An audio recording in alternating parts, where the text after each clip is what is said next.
இன்னைக்கு இருக்கக்கூடிய அரசியல் களத்துல தேமுதிகங்கிறது யான பலம் கொண்ட ஒரு கட்சி. இந்த கட்சியை பத்தி எடை போடுறதுக்கோ, இந்த கட்சியை பத்தி விமர்சனம் பண்ணுவதற்கோ, நீங்க குறிப்பிட்டு சொன்ன அந்த பத்திரிகையாளர்கள பேர்ல கூலிக்கு மாரடிக்கிற அந்த நபர்களுக்கு எந்த தகுதியும் கிடையாது. ஆனா ஏதோ தேமுதிகவை பத்தி 2 வார்த்தை தப்பா பேசினா அவங்க வீட்டுல அடுப்பு எரியுது அப்படின்னா கண்டிப்பா கேப்டனுடைய தொண்டன் அதை சந்தோஷமா தான் ஏத்துக்கிடுவானே தவிர அதை வேற எந்த விதத்திலையும் நம்ம அதை எடை போட முடியாது. தேமுதிகவை பேசுறதுனால அவனுக்கு வீட்டுல சாப்பாடு கிடைக்குது, அவன் குடும்பம் நல்லா இருக்குதுன்னா அந்த நாய்கள் எவ்வளவு குலைச்சாலும் அதை பத்தி நாம கண்டுக்க வேண்டாம். நாய் குலைச்சு சூரியன் உதிக்கிறது இல்லை, இது எல்லாருக்கும் தெரியும். அதனால இந்த நாய்கள் குலைக்கிறதுனால தேமுதிகவுடைய தரம் குறைஞ்சிருமான்னா அது ஒரு நாளும் குறையாது. இதுதான் என்னுடைய கருத்து. அதாவது தேமுதிகவோட கருத்து ஓகே. ஆனா இது மாதிரி என்டிஏ உட்பட மற்ற கட்சிக்காரங்களோட பத்திரிகையால இது மாதிரி பொய்யான குற்றச்சாட்டு செட் பண்ணி நரேட்டிவ் செட் பண்றத மக்கள் எப்படி பார்ப்பாங்க? மக்கள் இதை ஏத்துப்பாங்களா? இதை நம்ம எப்படி எதிர்கொள்றது? இன்னைக்கு டெக்னாலஜி எங்கேயோ போயிட்டு இன்னைக்கு உள்ளங்கையில உலகமே இருக்கு. நடுநிலையாளர்களுக்கு தெரியும். எல்லாருமே இன்னைக்கு கூகுள்லயும் யூடியூப்லயும் பார்த்தா எது உண்மை எது பொய் அப்படிங்கிறது எல்லாருமே தெரியும். இந்த நாய் நேத்து எந்த வீட்டுல இருந்து குலைச்சது, இன்னைக்கு எந்த வீட்டுல இருந்து குலைக்குது அப்படிங்கிறத டிஃபரன்ஷியேட் பண்றது ரொம்ப ஈஸி. அதனால வெட்ட வெளிச்சமா அப்பட்டமா தெரியுது இவனுக்கு காசுக்காக கூலிக்கு மாரடிக்கிற கூட்டம். கூலிக்காக தான் பேசுறாங்கிறது வெட்ட வெளிச்சமா தெரியுது. அதனால இவங்க பேசுறதுனால ஒன்றும் தேமுதிகவுடைய பலம் ஒரு நாளும் குறையாது. தேமுதிக தொண்டன் ஒரு நாளும் சோர்வடைய போறதும் கிடையாது. மக்களும் கேப்டனை பத்தி, அண்ணிய பத்தி, தம்பிய பத்தி மக்களும் நல்லா புரிஞ்சு வச்சிருக்காங்க.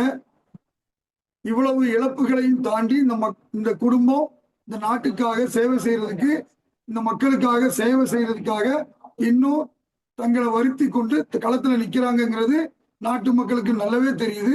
அதனால அதைத்தான் முதல்ல சொன்னேன், நாய் குலைச்சு சூரியன் ஒரு நாளும் உதிக்க போறது இல்லை.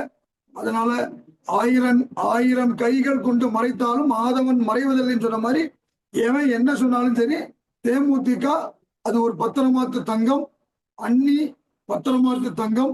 தமிழ்நாட்டை ஆள பிறந்த தலைவி, ஒரு போர் குணம் கொண்ட, அரசியல் ஞானம் கொண்ட, படித்த ஒரு தலைவியா இன்னைக்கு அரசியல் களத்துல அன்னி மட்டும்தான் இருக்காங்க.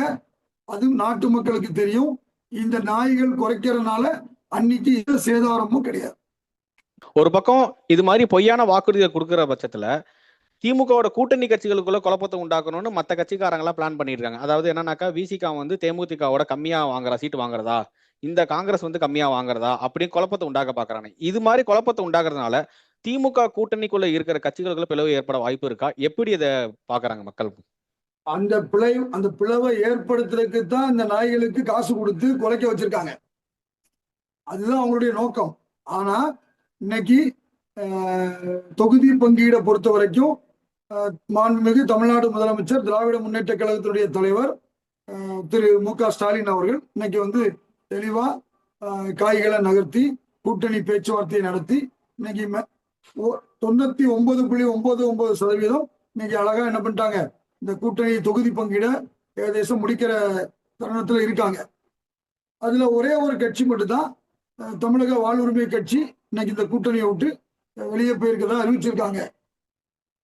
ஒரு கூட்டணிக்குள்ள நீடிக்கிறது, வெளியில போறது, அதெல்லாம் அந்தந்த கட்சியினுடைய தலைமையினுடைய முடிவு. அதை நம்ம என்ன பண்ண முடியாது, தடுத்து நிறுத்த முடியாது. ஆனால் இன்னைக்கு இருக்கக்கூடிய அரசியல் சூழ்நிலையில மதச்சார்பற்ற முற்போக்கு கூட்டணி ஒரு வெற்றி கூட்டணி. இந்த கூட்டணியிலிருந்து எந்த கட்சி வெளியேறினாலும் அந்த கட்சி 2026 சட்டமன்ற பொது தேர்தலில் அந்த கட்சி அரசியல் அனாதை ஆக்கப்படும். இதுதான் நிதர்சனமான உண்மை.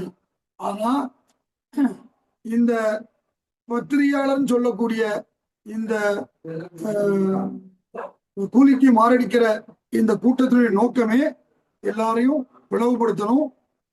ஒரு என்டிஏ கூட்டணிக்கு தமிழ்நாட்டில் இடம் கொடுக்கணும்.